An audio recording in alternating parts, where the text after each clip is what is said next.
Hi guys, இப்போ என்ன பார்க்க போகிறோம்னா உளுந்தங்களி கிண்டுறதுக்காக உளுந்தம்பருப்பை பச்சை வாசனை தெரியக்கூடாதனால உளுந்த பருப்பையும் பாசி பருப்பையும் வறுத்து பொடியாக்கி வச்சுருந்தாங்க. அப்புறம் வீட்டில் இருந்த அரிசி மாவையும் எடுத்து கொஞ்சம் போட்டு தோசை கரைச்சி வச்சாச்சு. தோசை மாவு பதத்துக்கு இப்படி நல்லா கொதிச்ச உடனே மாவை ஊற்றிக்கலாம். உள்ள கொஞ்சம் கொஞ்சமாக சேர்த்துக்கலாம்.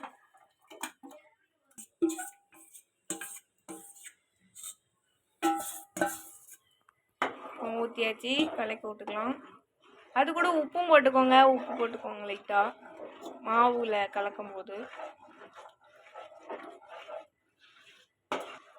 கிண்டிக்கிட்டே இருக்கணும், இல்லைன்னா கட்டி ஆயிரும். கிண்டிக்கிட்டே தான் இருந்தால் கொஞ்சம் வறுத்தோடனே நல்ல மணமாக இருக்குது. காய்ஸ் இப்போ நல்லா கட்டி ஆகிட்டு இந்த மாதிரி ஆயிடுச்சு பார்த்தீங்களா?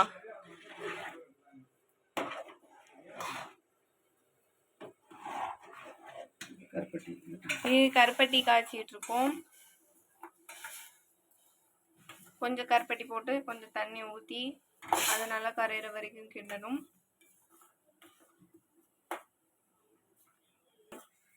சீனியை விட கருப்பட்டி நல்லது, அதனால கருப்பட்டி சேர்த்துக்கோங்க.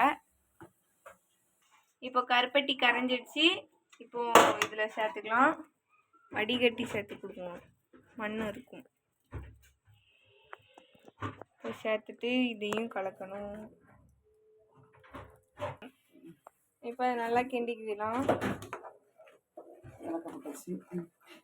ஏலக்காய் பொடி போட்டுக்கலாம் கொஞ்சம்.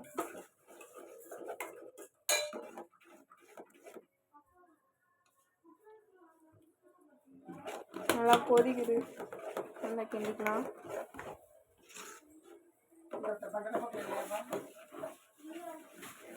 பார்த்தீங்களா, ப்ரௌன் கலரில் ஆயிடுச்சு.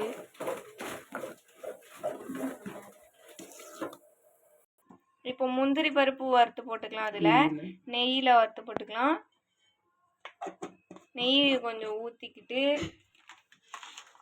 முந்திரி பருப்பு போட்டுக்கலாம்.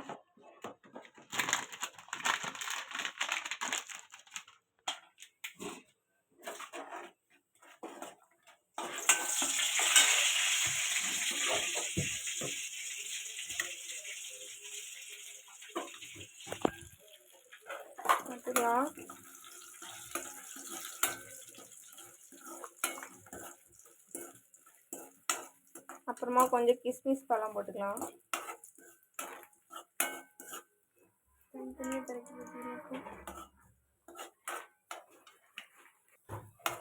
நல்லா வறுத்துக்குங்க.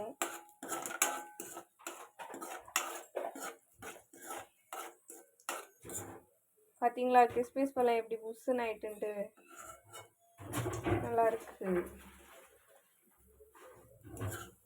அதே மாதிரி எல்லாமே புஷ்ஷுன்னு ஆயிரும். பார்த்தீங்களா?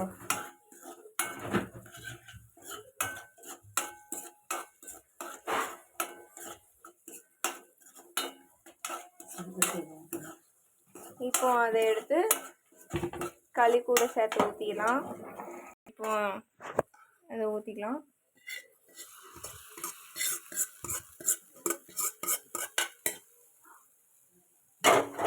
எல்லோரும் நல்லெண்ணெய் ஊற்றி செய்வாங்க. நான் நல்லெண்ணெய் பிள்ளைங்க ஊற்றி சாப்பிடாது. அதனால் நெய்யில் வறுத்தோடனே நல்லா பாயசம் மாதிரி எடுத்து சாப்பிடுவாங்க. நல்லா டேஸ்ட்டாக இருக்கும். செஞ்சு பாருங்கள், ட்ரை பண்ணுங்கள், லைக் பண்ணுங்கள், ஷேர் பண்ணுங்கள், சப்ஸ்கிரைப் பண்ணுங்கள். தேங்க்யூ. அவ்வளோதான், களி வைக்கிறது முடிஞ்சு. இது எப்படி இருக்குன்ட்டு ட்ரை பண்ணி பார்த்துட்டு கமெண்டில் சொல்லிடுங்க ஃப்ரெண்ட்ஸ். பாய். அவ்வளோதான்.